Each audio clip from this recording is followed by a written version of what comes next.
저는 오늘 강의를 하게 된 셜록의 박상규 기자라고 하고요. 선생님들께서 보시는 거와는 다르게 좀 실제 보시는 것보다는 젊습니다. 오해하지 마시고요. 실제로 젊고 그 예상외로 뭐 젊으니까요. 예, 오해하지 마시고. 그 제가 이제 뭐 이영희 선생님은 당연히 이제 저희 세대가 아니었기 때문에 뵌 적은 없고, 과거에 여기 사장님이 책을 썼던가요? 이영희 선생님 관련 책을 한글사에 썼군요. 죄송합니다. 그 과거에 이영희 선생님 관련 평전 그거 한글사 사장님이 쓴 거를 읽어봤는데, 그것도 되게 한참 전이고, 어쨌든 간에 이영희 그 선생님 재단 쪽에서 저를 이렇게 초청해 줘서 상당히 좀 영광스럽고, 또 이렇게 좀 약간 부담도 좀 느꼈어요. 그 무슨 얘기를 할까 하다가 이제 어쨌든 간에 그래도 너무 교과서적인 이야기보다 제가 경험했고, 그리고 내가 왜 셜록을 하고 있고 어쩌다 셜록을 하게 됐고, 그런 이야기, 그리고 셜록을 통해 가지고 내가 어떤 보도를 했고, 그리고 뭐 긍정적인 효과든 부정적인 효과든 어떤 일이 있었는지에 대해서 선생님들한테 짧게 설명을 드리고, 또 이렇게 질의응답 내지는 토론을 이어가도록 하겠습니다. 제가 이렇게 생겼죠. 제가 이렇게 생기다 보니까 사실은 굉장히 이제 언론계에서 언론계에 사실은 저 같은 비주얼이 이렇게 많지는 않아요. 실제로는. 실제로 그렇고요. 그리고 과거에 오마이뉴스가 여기 가까운 상암동 여기 디지털 미디어 시티에 있었거든요. 거기에 이제 누리금 스퀘어라는 아주 높은 빌딩에 랜드마크도 상암동에 거기에 18층에 입주해 있었는데, 저는 거기를 출근할 때 가끔 그 1층에 계시는 경비 보시는 그분들한테 자주 잡혔어요. 다 출근하면 나만 잡아, 이상하게. 그러니까 오해를 하는 거죠. 이 아침 이른 시간에 이 빌딩에 올 사람으로 보이지가 않은 거죠. 그래서 왜 내가 주기적으로 잡혔냐면은, 그 1층에서 경비하시는 선생님들은 보통 주기적으로 이렇게 교체가 되시잖아요. 이렇게 교대 근무도 하시고. 그러다 보면 잡히고 그랬었고. 그리고 또 뭐 지금도 있는지 모르겠는데, 광화문 외교부 건물 1층에 가보면 이렇게 모든 기자들이 이용할 수 있는 기자실이 있습니다. 자유롭게 출입할 수 있고, 그 비밀번호를 다 공유하고 있어가지고 이 키패드 번호 누르고 들어가면 되거든요. 근데 그때도 외교부 건물 들어갈 때 제가 키패드 누르잖아요. 그럼 또 외교부 경비 아저씨 또 저를 잡아요. 막 소리 질러요. 막, 아저씨, 그거 왜 만져? 지금 그러다가 띡띡띡 하다가 소리 지르다가 문이 싹 열리면 예, 들어가시죠. 좀 그런 거를 많이 겪었고, 그렇죠.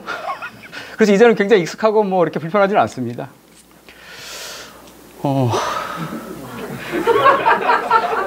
많은 사람들이 오해를 하는데 여기가 저가 아닙니다. 여기가 저거. 이분은 누구냐면 저희 셜록이 대중적으로 약간 좀 알려지게 되고 유명하게 된 사건이었죠. 양진호 회장 갑질하고 갑질과 그거 웹하드 카르텔 그리고 음란물 유통으로 지금 현재 구속이 돼 있죠. 그분을, 이 양진호 회장을 저희가 셜록이 이제 고발하면서 대중적으로 좀 알려지게 됐고, 그리고 좀 그때까지 셜록이 굉장히 망했었거든요. 2018년도 10월달, 11월달에 이걸 양진호 회장 사건을 보도했었는데, 이때까지 제가 저희 셜록이 25일이 월급날인데 25일이 낀 주가 다가오면 이제 돈을 빌리러 다니는 일이, 그 주는 아무것도 못해요. 돈을 빌리러 다니는 게 저희 일이었죠. 직원들 월급 줘야 되니까. 근데 이 사건을 보도하고 나서 좀 약간 셜록의 유료 독자가 늘고 그러면서 좀 숨통이 트였는데, 많은 사람들이 이제 강의를 가면 저한테 물어보죠. 양진호 회장이 뭐 보복이나 내지는 뭐 무섭지 않냐라고 하는데, 실제로 하나도 안 무서워요. 그 제가 용기 있어서가 아니라 이따 보여드릴 텐데, 진짜 무서운 사람, 이런 사람들 하나도 안 무서워요. 그리고 뭐 보복, 대한민국이 무슨 요즘 영화 나오는 수린남도 비하하면 안 되지만 그 치안이 불안정한 국가가 아니잖아요. 실제로 저는 뭐 많은 선배 기자들, 동료 기자들이 조폭도 뭐 고발하고 많은 이렇게 무서운 사건 고발했지만, 그 기자들이 어디 가서 해코지를 당했다, 내지는 보복을 당했다는 얘기 저는 한 번도 못 들어봤어요. 제가 2004년도부터 직업 기자가 됐는데, 그 이후로 누가 기자가 보복을 당했다? 그런 얘기 한 번도 들어본 적이 없어요. 그 실제로 이런 사람은 진짜 하나도 무섭지 않고, 누가 무서운지는 제가 나중에 이따가 보여드릴게요. 진짜 무서운 사람들은 선생님들하고 저 같은 사람이 무서운 거예요. 이런 사람 하나 남아서요. 어쨌든 그냥 뭐 제가 이 사건을 통해서 셜록이 유명했다는 걸 좀 보여주기 위해서 좀 가져와 봤고요. 그리고 오늘 제가 전체적으로 선생님들한테 들려줄 이야기는 두 아침과 컴플렉스에 대한 이야기인데, 어떻게 보면 제 기자가 된 게 아까 말씀드렸듯이 2004년도에 오마이뉴스 입사하면서 직업 기자가 됐는데요. 그 이후로 제 인생이 두 번 크게 출렁였던 적이 있는데, 그게 두 아침에 대한 이야기고, 그리고 컴플렉스는 언론사가 가지고 있는 컴플렉스, 그리고 인간 박상규가 가지고 있는 컴플렉스를 좀 섞어서 여러 선생님들한테 들려드리도록 하겠습니다. 이게 언제였냐면은 최근 사진은 아니고 2010년도 1월 4일 아침입니다. 이때 서울의 예상과 다르게 엄청난 폭설이 내렸어요. 그리고 이때 이제 시장이 오세훈 시장이었죠. 오세훈 시장이 엄청나게 폭설이 오면서 갑자기 서울이 거의 마비가 됐거든요. 그래가지고 막 청소하고 눈 치우고 난리가 났어요. 그리고 제가 그때 이제 아침에, 그때 2010년도 오마이뉴스 사회부 기자였으니까 저도 이걸 취재했죠. 근데 이제 아침 상황이 막 그런 뭐 차 막히고 마비가 되고 난리가 난 사건에 대해서 기사를 다 쓰고 딱 보내고 났더니 여전히 오전이었어요. 끼케야 오전 10시 됐을까? 사실 근데 기자들은 기사 한번 성공하고 나면은 사실 그날 일은 거의 끝나는 거랑 마찬가지예요. 그날 그러니까 뭐 더 취재를 하고 더 만나고 해야 될 일은 남아있지만 실제로 내가 급하게 처리해야 될 일, 일단락이 되는 거죠. 되게 마음이 편안했어요. 이때 제가 기사를 어디서 썼냐면은 광화문 스타벅스, 세종문화회관 옆에 있는 스타벅스에서 2층에서 기사를 썼거든요. 근데 그 스타벅스가 지금도 있는지 모르겠는데 딱 기사를 송고하고 나니까 얼마나 좋아요. 일 끝난 거잖아, 하루 오늘. 야, 오늘 끝났다, 드디어. 뭐하고 놀지? 그리고 이제 기사 다 쓴 다음에 보내고 나서 창밖을 보는데 막 눈이 내리고 있죠, 계속. 눈이 내리고 있고, 오세훈 시장 욕먹고 있고, 음악은 좋고, 커피 향기도 좋고, 와, 세상이 이렇게 아름답고 편안할 수가. 나 인간 박상기 출세했다. 그리고 서울 한복판, 광화문 한복판에서 그러고 있는데, 왜 그런지 모르겠어요. 이유를 모르겠는데, 참 행복하고 달콤하다 느끼는 순간, 되게 이상했어요, 뭔가가. 너무 내가 여기 왜 있지라는 생각이 들었어, 그때 갑자기. 내가 여기 왜 있지? 그리고 뭔가가 불편한 느낌이 들었어요. 앞에서 막 공무원분들 그리고 청소하시는 분들 계속 눈 치우고 고생하고 있는데 기사를 안 넣으면 기사 다 썼다고 가면 창밖 보면서 커피나 마셔서 좋다 오늘 막 이러고 있고. 근데 뭔가 되게 이상했어요, 저가. 그때 물론 그 전부터 모든 직장인들은 퇴사라는 꿈을 꾸잖아요. 이때 문득 크게 일명 현타처럼 다가온 게 뭐였냐면은 아무 맥락도 없이 회사를 그만두고 싶다. 맥락 없죠. 진짜 가만히 눈이 막 내리고 있고 광화문에 스타벅스에 있는데 2층에 있는데 맥락 없이 갑자기 회사 그만두고 싶다. 그리고 이 광화문을 떠나야겠다. 이 바닥을 떠야겠다는 생각이 확 들어서 이 바닥을 떠야겠다. 약간 풀어서 내지면 약간 좀 그럴듯하게 말씀드리면 그게 뭐냐면은 사실 많은 기자들이 그리고 언론사들이 4대 문화로 다 모여 있죠. 4대 문화 안에 모여 있거나 여의도에 모여 있거나 서초동에 모여 있어요. 많은 기자들이 대부분이. 저는 사실 그리고 또 광화문에서 술 한잔하고 밥 먹다 보면 또 기자들은 살짝 불편할 때가 있어요. 왜? 아는 사람을 너무 많이 만나요. 내가 만났던 취재원들, 또 동료 기자들, 공무원들, 뭐 대형 로펌 변호사들, 화이트칼라 대기업 뭐 홍보 직원들 많이 만나죠. 사실 맨 처음에 그 안에 있다 보면 되게 달콤해요. 좋아요. 출세했다 생각. 이 출세하는 사람들만 모였다고 하는 일명 잘난 XX만 모인다고 하는 이 4대 문화를 내가 들어봤구나. 그런 안도감이 처음에 들었었는데 어느 순간에 그 화이트칼라 대기업 정규직 그런 분들끼리만 모여 있으니까 재미가 없는 거예요. 재미가. 하는 얘기 똑같아. 아는 사람 똑같아. 뒷담화도 똑같아. 다 똑같아. 그러다 보니까 기자들이 다 똑같은 기사만 쓰는 거예요. 이 안에 다 모여 있어요. 이 안에 다. 한 날이 건너면 다 아는 사이고 욕하는 사람 똑같고 칭찬하는 사람 똑같고 누가 더 내가 화이트칼라 고위직 누가 알고 있다. 어떤 정보 누가 알고 있다. 그런 자랑도 하고. 이때 내 인생이 살짝 바뀌어가지고 당장 또 사표 낼 마음 용기는 없어가지고 어떻게 했냐면은 제가 자진해가지고 취재 기자는 그만하겠다. 나 편집부 들어가겠다. 그러니까 좀 약간 매너리즘 같은 게 온 거죠. 더 이상 기사 못 쓰겠다 해가지고 편집부를 자원해서 갔죠. 가가지고 편집부에서 사실은 제가 이제 그 기자 오마이뉴스 2014년도에 그만뒀는데 그만둔 경력을 보면 사실은 전반부 5년은 취재 기자로 일했고 후반부 5년은 편집 기자로 있었어요. 그 전반부 딱 그 갈라진 시점이 바로 2010년도 1월 4일 저 아침이었죠. 아, 그래서 너 이제 편집부로 가겠다. 그래서 갔죠. 근데 편집부에서 일을 하다 보니까 한 또 편집부 5년 있었거든요. 5년 있다 보니까 또 나중에 한 2014년도 되니까 밖에 나가서 취재를 하고 싶고 기사가 쓰고 싶더라고요. 5년 정도 되니까 또 사람이 좀 뭔가 진득하지 못한가 봐. 그래서 다시 이제 회사 요청을 했죠. 나 밖으로 보내달라. 그랬더니 이제 오케이 밖으로 보내줄게. 다시 취재부 보내줄게 하면서 근데 취재부 했던 친구가 누가 들어와야 돼. 그래요 뭐 기다릴게요 했는데 취재부에서 올 사람이 없었어요. 올 사람 없고 난 나가고 싶은데. 그래서 어떻게 했냐면은 어느 날 아침에 출근하는데 오해하지 마세요. 저도 머리를 감는 사람입니다. 남들은 뭐 그냥 머리 그냥 이렇게 세수할 때 머리 그냥 이렇게 하는 거 아니야? 라고 저도 다 샴푸하거든요. 비누 거품하고 다 하는데 어느 날 2014년도 가을인가 그 즈음에 이제 출근하려고 이제 막 그 머리 감고 있는데 웃지 마세요. 머리 감아요 저도. 제가 호텔이나 모텔 가면 가장 어색한 게 드라이기 봤을 때요. 이게 뭐에 쓰는 물건이지? 드라이기 보면 되게 이상하고 뭐 이런 거 왜 하지? 뭐 그런 생각이 들고. 저는 그리고 진짜 뭐 하나만 또 여담 덧붙이면 머리가 없다 보니까 이거 땀이 흐르네. 해봤더니 머리가 없다 보니까 이게 뭐죠?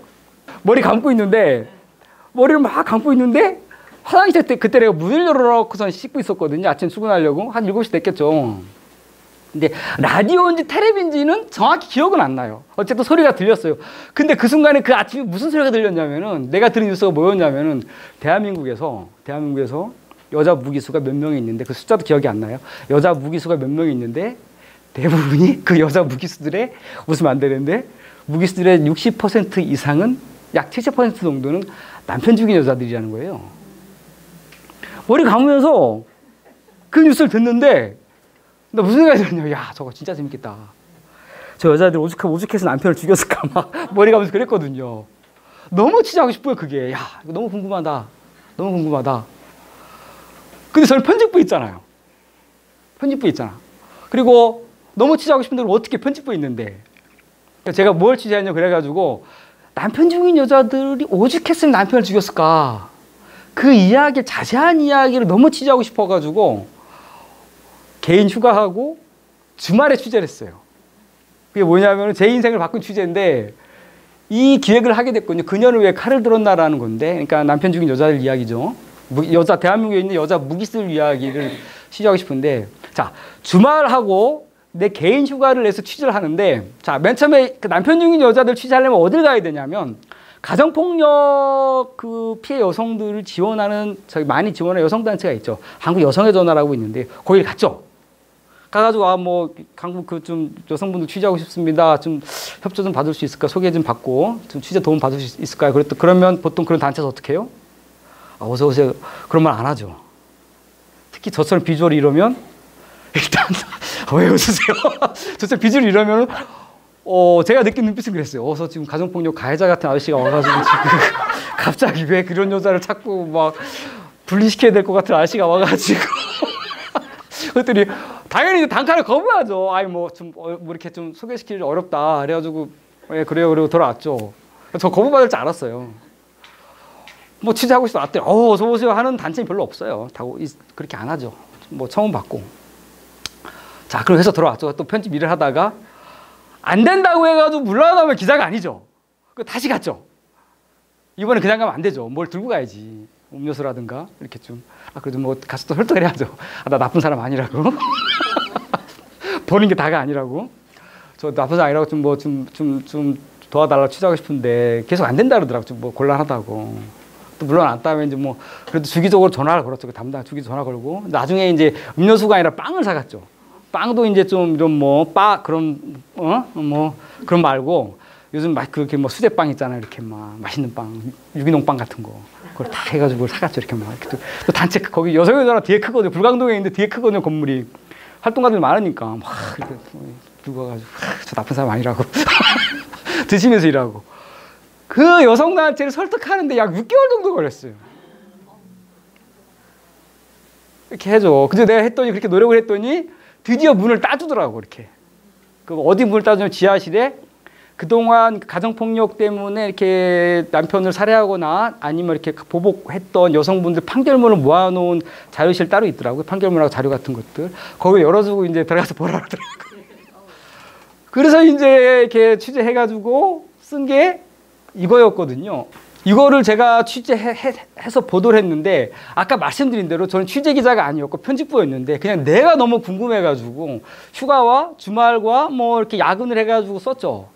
근데 이 기사를 다 보도한 다음에 저는 아 진짜 이제 회사 그만둬야겠다 생각을 했어요. 왜냐하면 내가 이렇게 6개월 동안 설득하고 사람 만나고 책도 읽고 그 6개월 동안 사람을 설득한 게 아니죠. 제가 6개월 동안 그 여성단체에서 저한테 취재 허락을 하지 않아서 협조하지 않는 그 기간에 저 뭘 했냐면은 가정폭력 관련 판결문도 찾아보고 뭐 이렇게 책도 보고 논문도 보고 그런 걸 보면서 6개월을 보내고 이렇게 기사를 썼는데 그렇게 보다고 나니까 또 무슨 생각이 들었냐면은 아 내가 그동안 기사를 되게 이상하게 썼구나.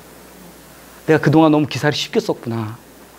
기사 이렇게 공부하면 써야지. 공부하고 이렇게 찾아보고 이렇게 써야지. 내가 왜 이렇게 함부로 기사를 썼을까 그동안. 뭐 멘트 몇 번 듣고 대충 보고. 물론 속보를 쓰고 빨리빨리 보도하는 것을 폄하하는 것이 아닙니다. 단지 저는 이 사건을 보도하고 나서 더 이상 내가 과거처럼 기사 쓰고 싶지가 않다 해서 과감하게 사표를 냈죠. 사표를 냈고 내가 지금까지 썼던 건 아니고 근래 제가 5, 6년 동안 5, 6년, 한 7년 됐구나. 벌써 사표 낸 지. 7년, 최소 7년 동안 제가 썼던 에세이 기사 말고 에세이 중에서 가장 마음에 드는 에세이는 뭐였냐면 사표였어요. 사표를. 그래도 10년 동안 같이 일을 했는데, 한 회사에서. 사장님한테, 오연호 사장님한테 나 뽑아준 사람인데 그래도 사장님한테 일진상의 이유로 그만둡니다. 툭 던지기가 그렇더라고요. 그래서 무려 사표를 A4 4장을 썼었어요. 내가 왜 회사를 나가려고 하고, 난 나가서 뭘 하고 싶고 이 회사에서 무엇을 배웠고 나를 뽑아줘서 그동안 고마웠다. 그런 이야기를 A4 4장의 에세이를 써줬죠. 에세이로. 그래서 내가 그 에세이 되게 잘 쓴 것 같아. 그거를. 마음을 담아서 홀세임을 잘 써줬죠. 근데 그 한 문장이 핵심이 이거였어. 사실 제가 그 사표 핵심은. 제가 이 문장에 들어가 있었는데 저는 4대문 안에 없는 있어도 잘 보이지 않는 이야기를 찾아 4대문 밖으로 나가겠습니다. 이게 사표를 냈던 제가 진정한 이유였거든요. 그렇다 사표를 냈을 때 제가 오마이뉴스 내지 뭐 흔히 말하는 이쪽 진보로 통하는 그런 매체들이 얼굴 많이 안 주거든요. 사실은. 저 정도에 비하면 택도 없죠. 별로 가진 것도 없었고 퇴직금도 한 번도 중간정산하는 바람에 퇴직금도 얼마 못 받았거든요. 근데 아무것도 없이 퇴사를 했는데 한 가지는 있었죠. 밖에 나가서 뭐가 있었냐면 약간 생긴 게 아니라 건방지게 생겼잖아요. 약간 뭐가 있었냐면은 내가 나가서 좋은 기사를 쓰면 사람들이 나를 외면하진 않겠지. 나를 굶기진 않겠지라는 마음은 있었어요. 그래서 별로 가진 것 퇴직금 1,500만 원 받았는데 1,500만 원 갖고 나간 다음에 뭘 했냐면은 지리산을 갔죠. 지리산에 가서 고사리를 뜯었어요. 뭐냐면 여러분들 지리산에서 고사리 뜯었다 그러고 사람들이 무시하고 그러는데 논문도 폄하하면 안 되죠. 돈이 안 된다고 생각하는데 여러분들 고사리 1kg에 10,000원 줍니다. 왜 웃으세요 갑자기? 너무 잘 어울리죠. 고사리 끊어서 1kg 끊으면 10,000원을 주는데 하루 종일 열심히 끊으면 20kg를 끊을 수 있거든요. 20kg를 채취할 수 있어요. 20만 원이죠. 근데 그 20만 원이 내 돈이 아니죠. 고사리 그 산 주인이 있어요. 내가 뜯었으면 그 산 주인하고 나하고 반반 나눠요. 그 10만 원만 가져오는 거죠. 내 거지. 그래서 그때 고사리를 팔아가지고 취재비를 마련했죠. 취재비. 근데 아까 말씀드린 대로 이 취재비 고사리 뜯어서 취재비 마련하고 그녀를 왜 칼을 들었나 그 가정폭력 피해 여성들 이야기가 왜 내 인생을 바꿨냐면은 그 가정폭력 이야기를 다 썼을 때 갑자기 여러분들이 많이 아는 그 요즘 유명해지신 박준영 변호사가 오마이뉴스로 저를 찾아왔어요. 그래서 갑자기 나한테 한다는 소리가 무슨 얘기 하냐면 이 여자 얘기를 하는 거예요. 와가지고 갑자기 내가 끝내주는 사건 하나 알고 있는데 박 기자님, 이 여자가 뭐 아버지를 죽였는데 사실은 범인이 아니다. 이 여자 무기수다 지금. 근데 내가 봤을 때 아버지 안 죽였다. 그런 거 나한테 막 계속 얘기하는 거예요. 이거 나랑 같이, 이거 재심 같이 하자고. 저를 막 꼬시는 거예요. 내가 그래가지고 미안하다고, 내가 그 이제 곧 사표를 내기 때문에 못 도와주겠다. 그랬더니 박준영 변호사가 더 좋아하는 거예요. 잘 됐다고.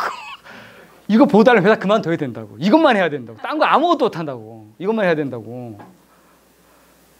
근데 그럼 박준영 변호사가 왜 내 그 가정폭력 기사를 보고 찾아왔을까? 그건 뭐냐면 그때 박준영 변호사께서 가정폭력 피해 여성을 대리하고 있었어요. 대리하고 있다 뭐 자료 썼다 보니까 내 기사를 본 거죠. 그럼 제 기사가 또 어때요? 좋잖아. 잘 쓰잖아. 농담이 아니고요. 진짜고요. 좀 쓰니까 어쨌든 간에. 그러니까 와가지고 내 사건을 좀 보도해달라 하는 거죠. 네가 좀 내가 법정에서 싸울 테니까 넌 글을 써라. 가지고 못 도와주고 했더니 뭐 어쨌든 그 백수 상태로 해야 된다고 해가지고 고사를 뜯으면서 했던 사건이 바로 이 세 사건이죠. 여러분들이 많이 아실 텐데 그동안 내가 다른 강의에서도 많이 얘기했는데 이분은 누구냐면 지금 지금 어디 계신지 잘 모르겠는데 어쨌든 간에 청주 여자교도소에서 독방에 20년 넘게 계시는 무기수 김신혜 씨입니다. 보험금을 노리고 아버지를 살해했다라는 혐의로 대법원에서 무기수 확정이 됐죠. 지금이 무기수 확정이 됐고 박준영 변호사가 저하고 좀 노력을 해가지고 재심의 근거를 찾아가지고 현재 지금 재심이 진행 중에 있습니다. 그리고 이 사건은 누구냐 그러면 이게 이분이 주인공인데 이분이 누구냐면 가장 유명한 사건일 수 있을 것 같은데요. 익산 택시기사 살인사건 때 15살의 나이로 살인 2명을 썼던 그 주인공입니다. 15살 그 아이였죠. 지금은 그로부터 무려 22년이 지났으니까 이분이 벌써 곧 내일 모레 40이 다 됐네요. 지금 37이네요. 그분의 주인공이고요. 그리고 이분이 구속돼 있을 때 진범을 체포했던 구속 3년째 됐을 때 진범을 체포했던 황상만 형사죠. 진범을 체포했다는 이유로 좌천됐죠. 아니 지금 얘가 지금 대한민국에서 그 똑똑하다는 판검사들이 수사해가지고 쳐 넣은 저 범인이 있는데 갑자기 어서 듣도 보도 못한 동네 형사가 나타나가지고 진범을 잡아왔으니까 난리가 나는 거죠. 그야말로 난리가 나는 겁니다. 그때부터 진짜 야 어떡하냐 이거 얘 잡아서 수사했던 형사는 어떡하며 형사가 문제입니까? 검사는 2명이죠. 수사검사 있고 저기 공판검사 있고 검사 2명에다가 또 판사 10명이 연루돼 있습니다. 1심 3명, 2심 3명, 대법관 4명. 난리가 나는 거죠. 그때부터. 그러니까 3년째 됐을 때 이분이 잡았으니까 어떻게 해요? 뭐 다시 진범 풀어주고 뭐 자세한 얘기를 많이 아실 테니까 이분은 좌천됐죠. 그리고 이분은 징역 10년을 살았어요. 아십니까? 여러분 선생님도 징역 10년이 어떤 범죄냐면 어떤 형벌이었냐면은 말씀드렸잖아요. 15살짜리 아이가 사람을 죽였다고 해가지고 구속이 됐어요. 그 미성년자한테 최고형이 선고할 수 있는 최고형이 15년이었거든요. 과거에. 지금 어떤지 모르겠는데 어쨌든 간에 소년범한테 선고할 수 있는 최고형량 15년이었는데 이 친구가 1심에서 15년을 선고받았어요. 1심에서. 왜 1심에 선고받았냐? 내가 안 죽였다고 그랬거든요. 그랬더니 판사가 반성하지 않는다고 15년을 선고했어요. 성인으로 따지면 사형 선고받은 거예요. 2심에서 형이 어떻게 깎였냐? 10년으로 5년을 깎였거든요. 2심에서. 왜 깎였냐면은 변호사가 야 안 되겠다. 야 그냥 성이 최신데 야 안 되겠다. 야 우리 그냥 죄송하다고 사과하고 형 깎자. 그래서 얘가 이제 2심 가가지고 죄송합니다. 제가 반성합니다 해가지고 판사가 반성한다 해가지고 5년 깎아준 거예요. 그래서 징역 10년 살았어요. 선생님들 상상이 되십니까? 내가 안 죽였는데 내가 사람을 안 죽였는데 10년간 옥살이를 한다.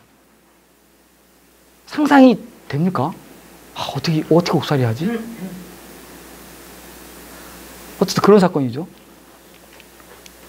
자, 그리고 이분들은 누구냐면 이분은 박준영 변호사고 이 세 분 누구냐면 3내 나라 슈퍼 3인조 강도치사 사건의 주인공들이죠. 2000년도 벌어졌고 이분들이 1999년도에 벌어졌습니다. 제가 이 누명 쓴 분들의 놀라운 공통점에 대해서 말씀을 드릴게요. 이분 우영우처럼 발달장애인입니다. 자, 여러분들 선생님도 생각을 해보세요. 한 명한테 살인 누명 씌우는 거는 그렇게 어렵지 않아요. 한 명한테 고문하면 되잖아요. 때리면 되잖아요. 그런 사건 얼마나 많습니까? 간첩 누명 같은 거 얼마나 많아요. 근데 세 명한테 살인 누명을 씌우려면은 어떻게 해야 됩니까? 세 명의 말을 맞춰야 되거든요. 이거 무슨 뭐 퍼즐도 아니고 세 명의 말을 어떻게 맞추지? 근데 기가 막힌 그 어려운 일을 완주경찰서가 해냈죠. 해낼 수 있었던 큰 이유 중 하나가 뭐였냐면은 이분들이 발달장애인이었던 거예요. 살인누명 썼을 때 19살, 18살, 18살이었어요. 발달장애인이에요. 자기 이름으로 이 두 발달장애인 두 분은 자기 이름으로 자기 손으로 자기 이름을 쓰기 되게 힘들어했던 분들이었어요. 그런 분들한테 동네 경찰들이 불러다가 살인누명 씌운 거예요. 역시 마찬가지로 이분들이 구속된 지 1년째 됐을 때 부산에 있는 최종원 검사가 진범을 잡았어요. 부산에 있는 분이 진범을 3명을 잡았어요. 그분도 진범 잡았다는 이유로 불려갔죠, 지검장한테. 야, 니네 선배가 지금 잡아놓은 애들이 있는데 네가 진범을 잡아? 그렇게 되는 겁니다. 또 풀려났죠. 자, 이분은 현재 구속이 됐고 재심이 진행 중에 있고, 이분들은 재심 통해서 살인누명 벗었고 살인누명 벗었습니다. 자, 이거를 하는 동안 제가 이 세 팀에 취재하는 동안 2년이 걸렸거든요. 2년 동안 박정희가 더 노력을 했는데, 이 기사를 쓸 때 제가 되게 고민했던 게 있었어요. 되게 고민했던 게 뭐였냐면 2000년도 벌어졌고 1999년도 벌어졌습니다. 그리고 이 세 사건은 대한민국 진짜로 약간 오바를 보태면 대한민국 모든 언론사가 이 사건을 다 보도했었어요. 다 보도했었어요. PD수첩, 그것이 알고 싶다, 추정 60분 다 했어. 다 신문 방송 다 한 번씩 다 다뤘어요. 근데 내가 이것을 21세기 2015년도에 백수상 때 또 보도를 해야 되니까 고민이 되죠. 어떻게 보도해야 되나. 기가 막히게 보도했죠. 그래서 사람들이 지금은 이 사건 저를 기억하고 있거든요. 내가 보도한 걸로 있고. 그리고 제가 이 사건으로 드라마 쓴 거 아신가요? 모르신가요? 드라마 저 썼어요. 갑자기 사람이 달라 보이죠. 흥행은 성공 못했지만 나라라 개천용이라고 제가 썼어요. 거기 배성우가 저였고, 나중에 술 먹고 하차한 다음에 정우성이 제 역할을 했죠. 비슷하죠, 저하고 정우성 씨. 자, 근데 이 분들이 살인 누명을 썼고 2년에 걸쳐서 보도와 재심을 통해 누명을 벗었다는 것도 되게 중요하고 큰 의미가 있는 거지만, 저는 이 세 사건을 보도하면서 놀라운 공통점을 발견했어요. 너무나 충격적인 공통점. 뭐였냐면, 아까 그랬죠. 이분 발달장애인이라 그랬죠. 이분 장애는 없습니다. 이름이 임명선 씨인데 내가 실명 보도했기 때문에 밝히면 장애는 없습니다. 근데 엄마가 조현병이에요. 아빠 안 계시고. 이분 본인은 한글을 읽고 쓰기 힘들어하는 발달장애인인데 엄마는 척추마비, 하반신마비 장애인이었고 아버지는 척추장애인이었어요. 발달장애인 이분이 가끔씩 노가다, 일명 말하는 건설 노동을 해가지고 부모님을 부양을 했어요. 그런 상황이었죠. 자, 장애인입니다. 이분 장애인은 없습니다. 장애는 없어요. 근데 여러분들이 드라마나 영화에서 알려진 것과는 많이 달라요. 실제는 더 처참합니다. 실제로는 저분은 고아예요. 실제로는 거의 고아처럼 사셨던 분이에요. 그리고 여러분 선생님도 생각을 해보세요. 15살 나이에 이 친구가 왜 누명을 썼냐면 커피 배달하다가 오토바이 타고 커피 배달하다가 살인누명 썼거든요. 그 택시기사 돌아가신 그 현장 지나갔다가 15살 딸이 아이가 8월 10일 새벽 2시에 1시 2시에 왜 집에 안 있고 왜 커피 배달하고 있겠어요. 학교를 안 다녔어요. 왜? 부모님 안 계시고 고아니까. 장애는 없지만 고아였죠. 거의 무학에 가까웠습니다. 초등학교 졸업했죠. 초졸입니다. 이분 많이 배웠습니다. 상대적으로. 고등학교 졸업했습니다. 근데 이 정체불명 살인자가 누군지 모르는 사람에 의해서 돌아가신 그 아버지가 장애인이었어요. 소아마비 장애인이었어요. 가난했습니다. 당연히 가난했고 처참하게 가난했어요. 결과가 나오죠. 본인 아니면 가족 중에 장애인이 있고 초등학교 정도만 졸업을 했고 상대적으로 학력이 짧고 그리고 전부 다 가난했습니다. 자, 인간은 우리는 완벽하지 않기 때문에 실수를 합니다. 평범적으로 당연히 실수하죠. 근데 그 실수가 왜 다 장애인, 저학력자, 가난한 사람한테만 실수를 하지? 그거 실수일까? 그게 과연 실수라고 할 수 있을까? 그게 과연 오판일까? 아니면 의도적인 그냥 무시였을까? 하나만 더 제가 한 가지 더 보여드리겠습니다. 이건 내가 취재한 거 있고 안 하는 게 있는데, 자, 제 주인공들 위에 있습니다. 제가 보도했던 재심 3부자 김신혜, 익산 3대 사건이죠. 이분들은 잘 모르실 텐데 이분들도 살인 누명 썼다가 누명 최근에 벗으셨습니다. 일명 낙동강 살인 사건, 문재인 대통령이 변호사 시절에 변론했던 사건인데 낙동강 사건, 살인 사건에 그 누명 썼던 두 주인공입니다. 놀라운 공통점이 있습니다. 이분 다 먹여주고 있죠. 이분 시각장애인입니다. 초등학교 정도만 겨우 졸업했어요. 이분 윤석열 씨죠. 아시죠? 살인 8차 사건 살인 넣으신 분. 저는 이분이 텔레비전 뉴스에 딱 등장할 때 정말 큰 충격을 받았어요. 너무너무 놀랐어요. 세상에나. 다리를 이렇게 불편에 절고 등장했잖아요. 어떻게 살인 누명 쓴 사람들 한치의 오차가 없지? 세 사건만이 아니라 이 범위를 넓히면 더 똑같아. 부모 안 계셨잖아요. 윤석열 씨. 장애인이었고, 이분. 초등학교 친구 같이 초등학교 정도 졸업했고, 이분 장애인이었고. 너무나 놀랍지 않습니까?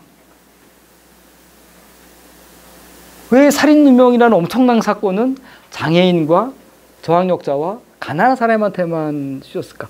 자, 제가 많은 강의 가면 확신 차서 뭐 약간은 오버해서 말씀드리는데 여기 앉아서 저희 박상비의 놀라운 고퀄의 강의 듣는 여러분들은, 여기 선생님들은 살인 누명을 안 쓸 거예요.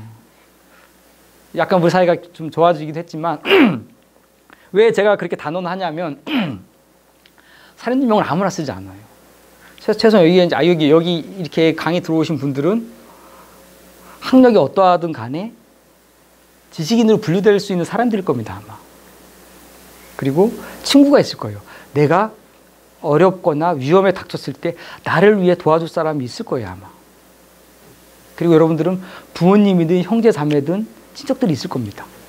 그런 분들은 누명을 잘 안 써요. 자, 여기 선생님도 제가 한 가지 한번 생각해 볼 거를 한번 의견을 드릴게요.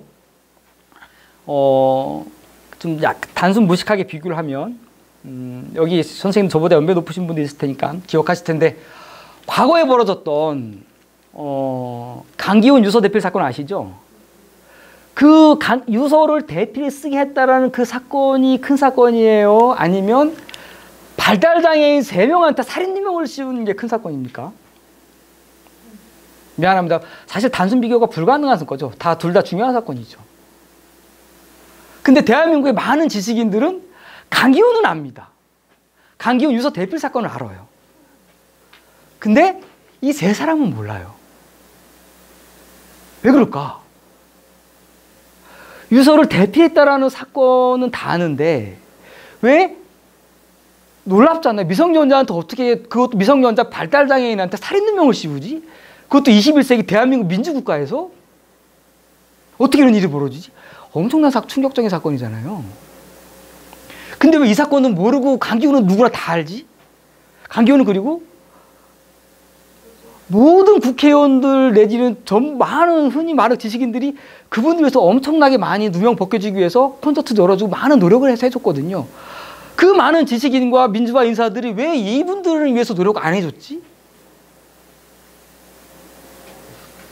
그 왜 그럴까요? 몰랐죠. 몰랐겠지만 근데 아까 말씀드린 대로 이 사건이 벌어지고 나서 몇 년 동안에는 대한민국의 모든 언론이 다 했어요. 다. 어머, 저런 안타까운 사건이 있네 하고 지나가는 거죠. 지나간 다음에 또 보도하면 이게 아직도 해결이 안 됐어? 그렇게 되는 거거든요.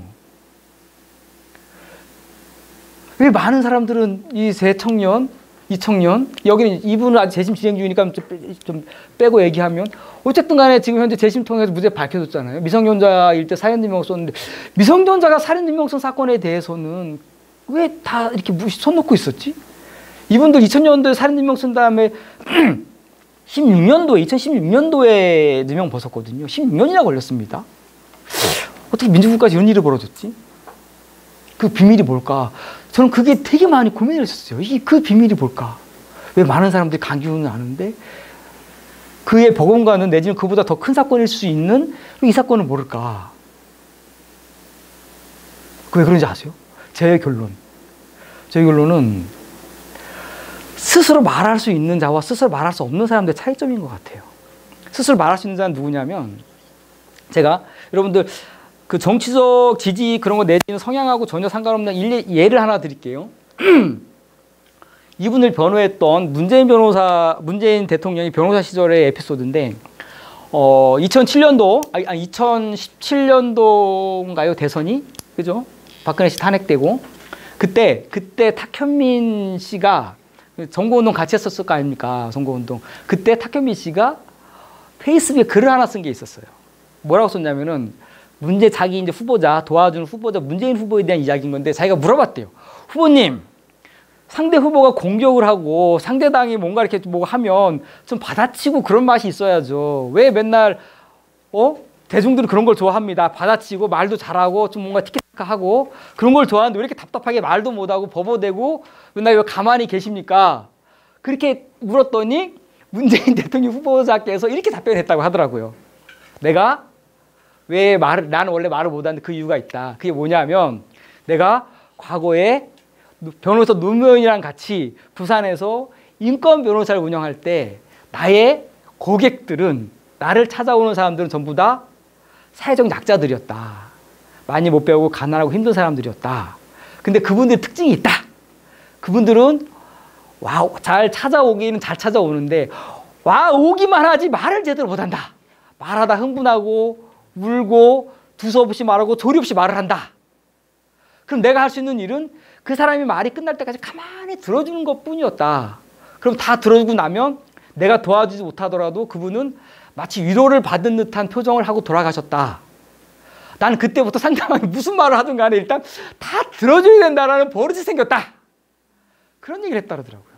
사실 문재인 대통령이 말은 잘 못하잖아요. 좀 약간 어눌하고. 자, 문재인 후보자도 그렇게 얘기를 했었습니다. 대통령도. 사회적 약자들은 말을 잘 못하고 두서없이 말하고 조리 없이 말하고 말하다 울고 그런 분들이거든요. 자기 편익이 떨어집니다. 자, 여러분들 근데 자 봅시다. 이 분들에게 다 살인유명을 씌웠던 분들에 대해서 한번 생각을 해봐요. 한번. 그분들이 아까 말한 대로 판검사분들 경찰들이 악마여서 나쁜 의도를 갖고 했을까? 나쁜 의도를 갖고 했을까요, 여러분들? 내가 만나보고 취재해봐서 절대 그렇지가 않아요. 나쁜 의도를 갖고 한 게 아니라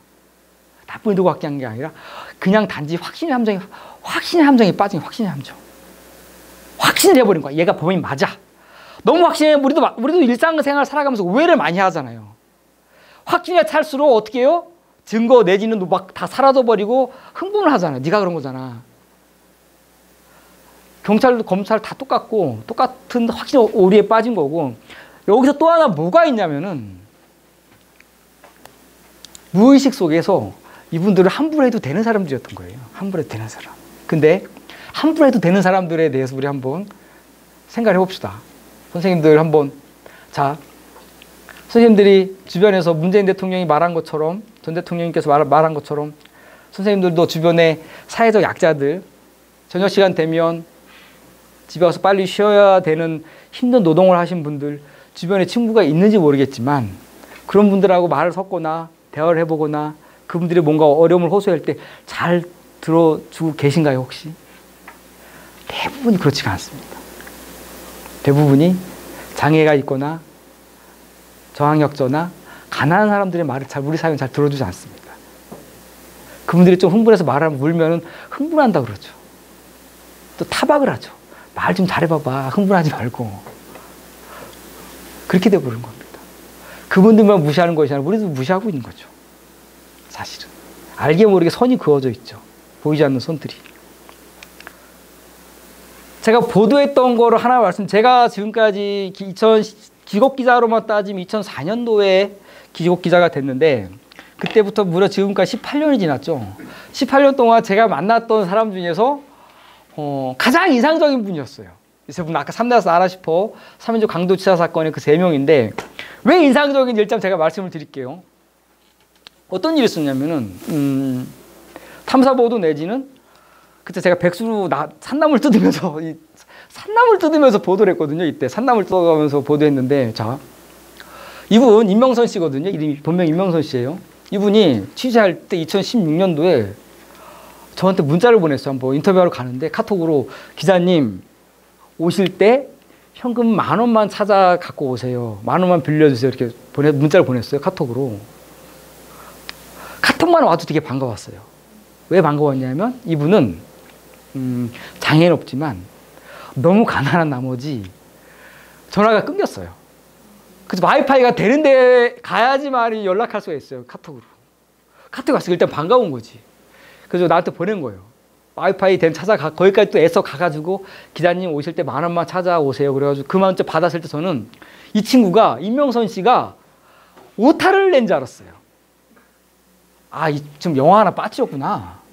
그래서 10만 원을 찾아갔거든요. 그 10만 원 줬죠. 그때 이분이 왜 이렇게 많이 주냐는 거예요. 10,000원만 달라니까.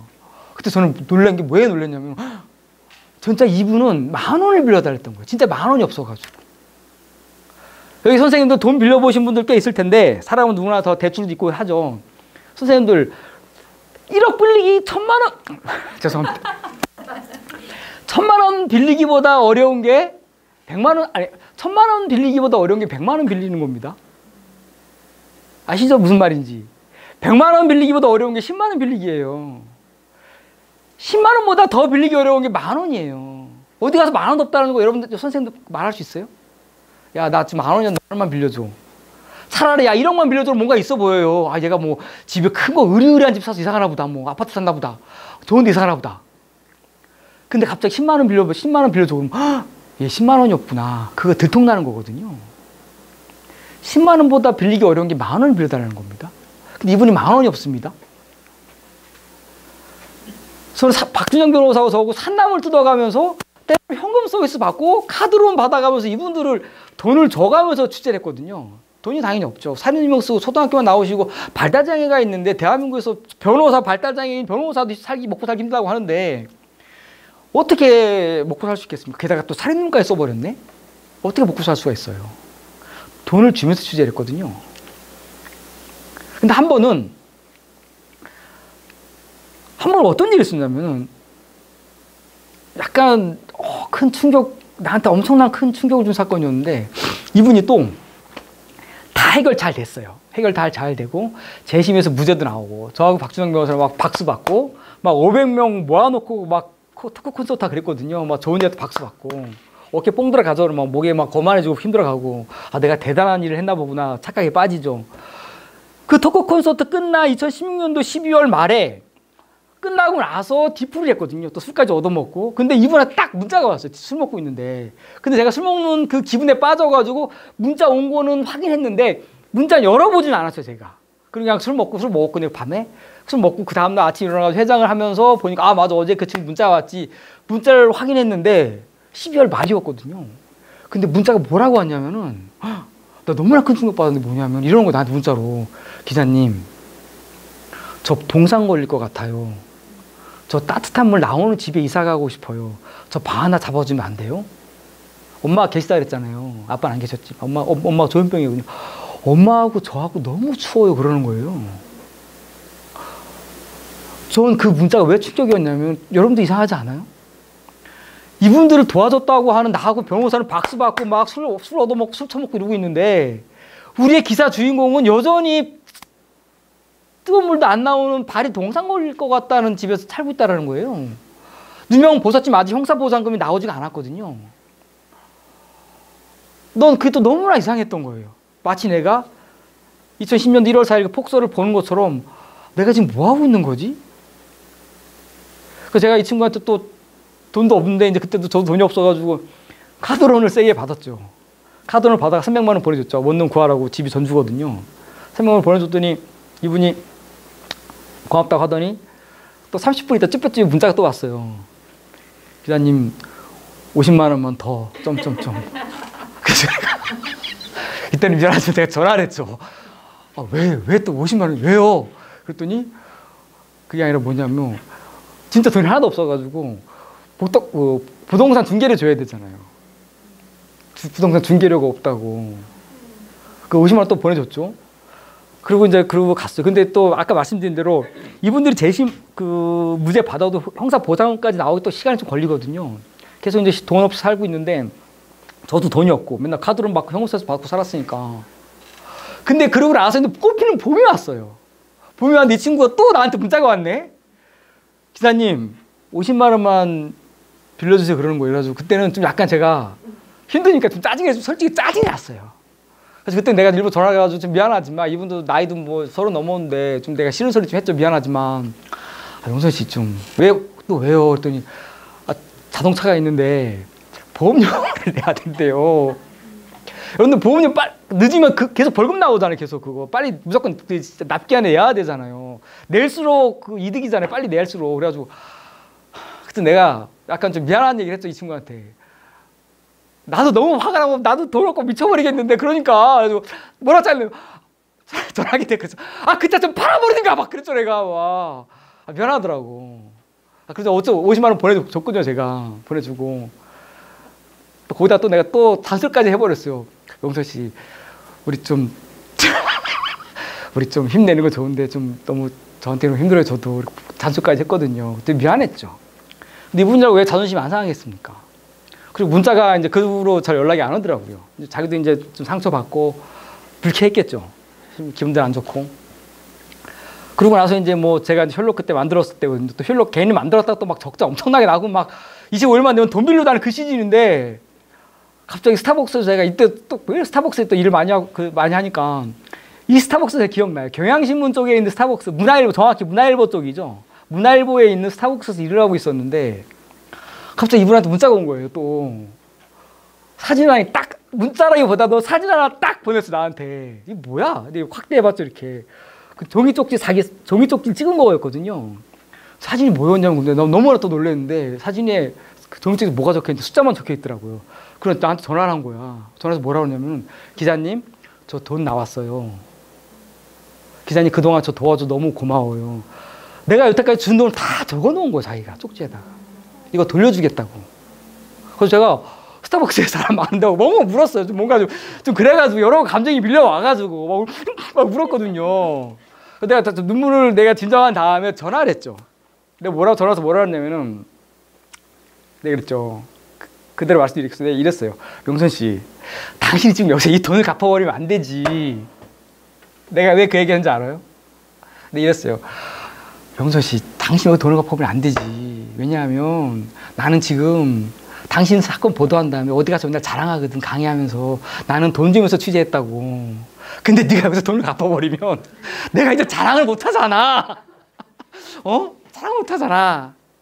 난 지금까지 네 가난과 네 장애와 너의 살인 누명을 팔아서 지금까지 잘 먹고 잘 살았으니까 나한테 고마워할 필요도 없다. 그리고 너하고 나하고는 이젠 이렇게 좀 뭐 서로 덕본 것도 없으니까 그냥 당당히 살아가자. 나한테 더 이상 고맙게 생각하지도 말고.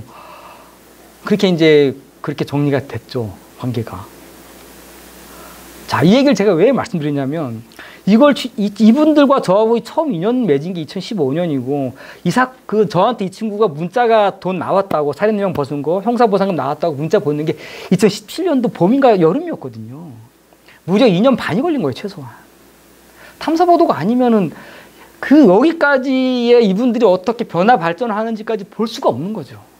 탐사보도했기 때문에 내가 그거를 경험했던 거고. 자, 또 탐사보도에서 내가 알게 된 어마어마까지는 아니, 이 친구 내가 가장 3명 중에서 가장 이상적인 아까 말한 이 가운데 분이거든요.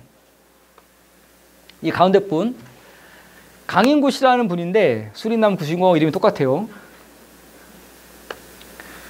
내가 만난 진짜 놀라운 이야기인데 이분이 발달장애가 있는데 이분은 특징이 뭐가 있냐면 약간 좀 소심한 성격이었어요. 소심한 성격이고 겁이 좀 많았어요. 지금은 뭐 많이 괜찮아졌는데 타인을 처음 보면 눈을 잘 안 마주쳐요. 그리고 말을 좀 더듬었어요. 그리고 그러다 보니까 약간 위축되고 그런 분이었는데 이분하고 저하고 눈을 마주보고 하기까지 무려 6개월 정도 걸렸어요. 말을 안 하죠, 당연히. 말을 안 하죠. 근데 이분이 이제 대화가 돼가지고 인터뷰를 하는데, 이분한테 제가 이제 원룸에서 얘기를 하고 있는데, 책상에 앉아가지고 얘기하고 있는데, 이제 또 혼자 살죠. 혼자 사는데, 원룸에서 내가 딱 가니까 이제 또 손님 왔다고 방에서 냉장고에서 뭘 꺼내더라고요. 냉장고 열더니 캔커피를 하나 딱 저한테 주는 거예요. 냉장고 딱 여니까 냉장고를 딱 열었는데 그 큰 냉장고에 아무것도 없이 진짜 캔커피 하나 딱 있는 거예요. 진짜 그 안에 이렇게 그 냉장고 안에 그걸 저 상에 탁 올려놓더라고요. 이거 기자님 먹으라고 사왔다고 내가. 그 뭐 인터뷰 하는데 그리고 커피 앞에도 얘기를 했죠. 그 제가 이 친구한테 뭘 물어봤냐면은 뭐 아버지는 이제 돌아가신 건 내가 확인했으니까 물어봤죠. 인구 씨, 엄마 어디 갔어요? 엄마가 돌아가셨대요. 그래요. 그래가지고 그렇구나. 돌아가셨는데 뭐 해가지고 제가 물어봤죠. 어떻게 돌아가셨어요? 그랬더니 인구 씨 엄마가 어떻게 돌아가셨냐면 인구 씨가 얘기를 해주는 거예요. 자기가 7살 때 발달장애인인데 아버지도 발달장애인이었다 그러더라고요. 그래서 아버지도 한글을 자기 손으로 못 썼대요. 자기 이름을, 아버지 이름을. 근데 아버지께서 발달장애인이신데 또 가끔 술을 드시면 어머니를 좀 괴롭히셨대요. 그래서 어머니께서 큰 우울증이 오신 거야. 재밌는 건 또 어머니가 팔 하나 없으셨다 그러더라고요. 어머니도 장애인이었어요. 근데 어쨌든 간에 어머니가 우울증이 오셨는데 이분이 7살 때 어머니께서 방에 누워있다가 갑자기 일어나가지고 이 친구한테 인구야 이거 종이에 뭐 적어주면서 이거 가게집 아저씨가 주고 받아와 한 거예요. 그래서 근데 어린 인구는 한글을 모르니까 이게 뭔지 모르잖아요. 7살 일이고 또. 그래가지고 엄마 종이 쪽지 들고 엄마 심부름한다는 마음에 막 달려갔다 그러더라고. 가게까지. 그래서 가게 딱 아저씨 주니까 가게 아저씨 딱 한마디를 했대. 이거 보고. 니네 농사 짓냐? 이거 이웃이니까 농사 지는지 몰랐던 거지. 야, 니네 농사 짓냐? 하고 뭘 딱 준 거예요. 그때 어린 인구 그걸 들고 막 뛰어갔죠. 엄마한테. 심부름한다는 기쁜 마음에. 엄마를 줬죠. 그래서 엄마가 그걸 입에 털어 넣은 거죠. 그래서 엄마가 하얀 거품이 일어난 거죠. 그래서 이 친구가 막 강인구 씨가 7살 강인구 엄마 입을 닦아준 거예요. 엄마 왜 그러냐고. 근데 엄마가 괜찮아. 엄마랑 자자. 그래서 엄마랑 같이 잔 거예요, 밤에. 그 다음날 깨워놨더니 자기만 깨어난 거죠. 엄마는 아무리 흔들어도 안 일어나고. 그래서 엄마가 돌아가신 거죠, 그렇게. 엄마가 그렇게 돌아갔다라는 거예요. 엄마가 그렇게 돌아가셨다라는 거예요. 너무 황당해가지고. 네, 그렇구나. 뭐 되게 슬펐죠. 슬프고 뭐 얘기했는데, 그리고 나서 이제 내가 뭘 물어봤냐면, 하도 막 인생에 좀 약간 비극적이고 가슴 아픈 이야기를 많이 해주셔가지고, 내가 그걸 물어봤어. 인구 씨, 혹시 인구 씨 인생에서 행복한 날이 있었어요? 그랬더니, 자기는 행복한 날 한 번도 없었대요. 근데 황당해가지고 또 그랬죠. 아니, 사람이 어떻게, 인구 씨 지금 30 넘었는데 그래도 행복한 날이 있었겠죠. 잘 생각해봐요. 그랬더니, 그래도 없었대. 행복이 뭐지, 나한테. 자기는 행복한 날이 없었대. 어떻게 나 같은 사람 행복할 수가 있냐고. 그래가지고, 그래 생각해보라고. 잘 생각해보라고. 그랬더니, 내가 자꾸 생각해보라고 강요하니까, 가만히 그 장판을 보면서 막 생각을 해요. 가만히 생각하더니, 기억이 안 돼. 행복한 순간이. 행복한 순간이 딱 하루가 있었대요. 딱 하루. 언제예요? 그랬더니, 엄마 품에서 잤을 때 되게 따뜻했대요. 엄마가 마지막 재워준 날.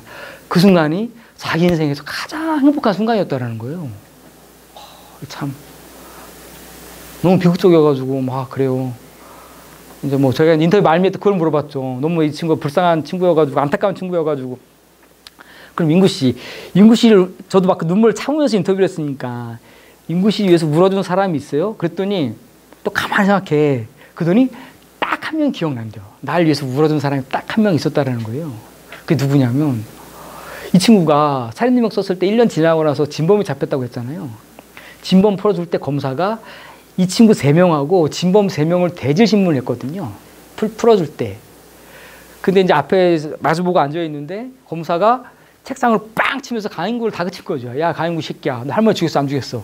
그랬더니 이 친구가 진범을 눈앞에 두고도 무서워서 할머니 제가 죽였어요. 죄송해요. 저 그래서 지금 감옥에 살고 있고 반성하고 있어요. 그렇게 얘기를 한 거예요. 진범을 눈앞에 두고도. 그래서 검사가 야, 진범 애들 3명 니네 들었지? 니네 할머니 안 죽인 거야?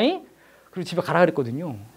근데 그때 집에 가라 그럴 때 그 진범 애가 자기네가 범인인데 어디서 듣도 못한 놈이 지가 죽였다 그러니까 내가 죽였는데 지가 죽였다 그러니까 얼마나 황당해요. 그래서 진범 고개 숙이고 때 진범 한 명이 고개를 든 거예요. 그리고 강인구 씨 얼굴을 보고 펑펑 울었다 그러더라고. 자기를 무엇을 부르는 사람이 그 진범인 거예요. 그 사람의 기억이 난다라는 거예요. 그 진범이. 아, 참 골 때린 인생이 다 있구나. 별일이 다 있구나 하고서 이제 인터뷰 끝나고 나왔죠. 나와가지고 이때 인구 씨가 이제 논산에서 원룸에 살고 있었는데 그 배달 일을 하면서 그 타임마트에서 일을 하면서 이렇게 배달 일을 하면서 논산에 살고 있었는데 그 원룸에 있었는데 이제 인터뷰 끝나니까 이제 밤이었죠. 이렇게 해가 지고 요즘 같은 가을이었어요. 되게 늦은 가을이었는데 근데 집에 가야 되는데 이야기가 너무 슬퍼가지고 제가 딱 차에 타고 운전할 용기가 없어가지고 막 차 안에서 좀 울었거든요. 이렇게 좀 눈물 좀 스파 가야겠다 차에서 울고 있는데 이 친구가 담배를 피거든요. 근데 이 친구가 날 따라온지 몰랐어요.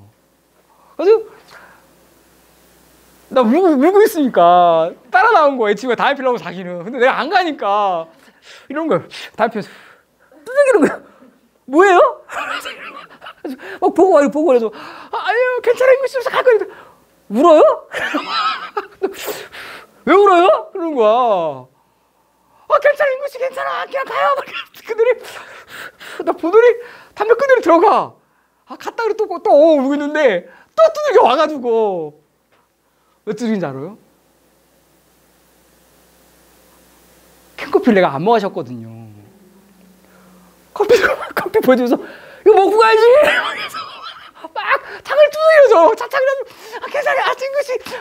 그래서 또 먹고 가려니까 어떻게 받아야 될 거예요. 저 창문 열어가지고 받았죠.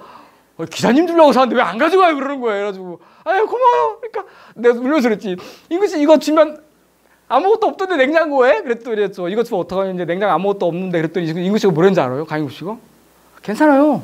저 원래 아무것도 없어요. 그러는 거예요. 너무 막 여러 가지가 저를 되게 복잡하고 슬프고 힘들게 했던 도대체 사는 건 뭘까? 뭐 그런 걸 생각하게 했던 그런 취재원이었죠. 제가 어쨌든 이 친구 이야기를 보도했는데 이때는 어디다 제가 보도했냐면 다음 스토리 펀딩에 보도했었거든요. 근데 재밌는 건 뭐냐면 이 친구의 이야기 하나로 제가 지금 선생님들한테 들려드린 이야기를 기사로 다 썼거든요. 이 친구의 인생 이야기를. 그때 이 친구 기사 하나로 펀딩이 5천만 원이 됐어요. 돈 벌었다 그런 의미가 아니라 자 그러면 독자들은 자 봐봐요. 제가 얘기했죠. 엄마 이야기, 뭐 진범 운 얘기, 뭐 아빠 어떻게 돌아가셨고 엄마 어떻게 돌아가셨고 그런 얘기를 기사를 썼거든요. 그런 스토리텔링을 했죠.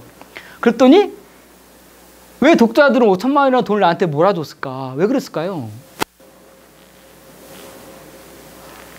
저야 모르죠.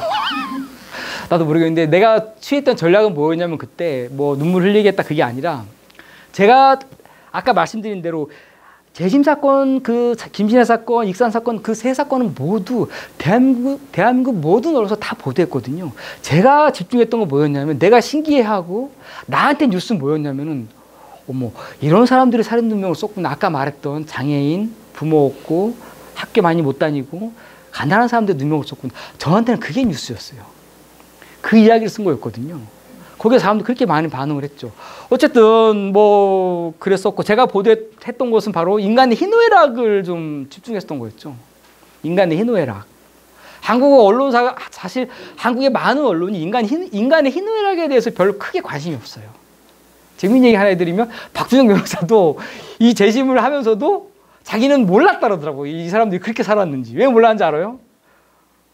변호사 그것까지 알 필요가 없었다라는 거죠. 나는 법정에서 이 사람들이 죄가 아니란 것만 밝히면 되지. 내가 몰랐다라고 하더라고, 자기도. 저는 그게 뉴스였어요, 저한테는. 아, 이런 사람들이 없어. 그래서 어쨌든 인간의 희노애락을 애락을 보도했었고, 그래서 좀 소외된 사람들 슬픔에 대해서 이야기를 좀 많이 했던 것 같아요, 그동안 제가 보도로. 그랬더니, 이거 10억이죠?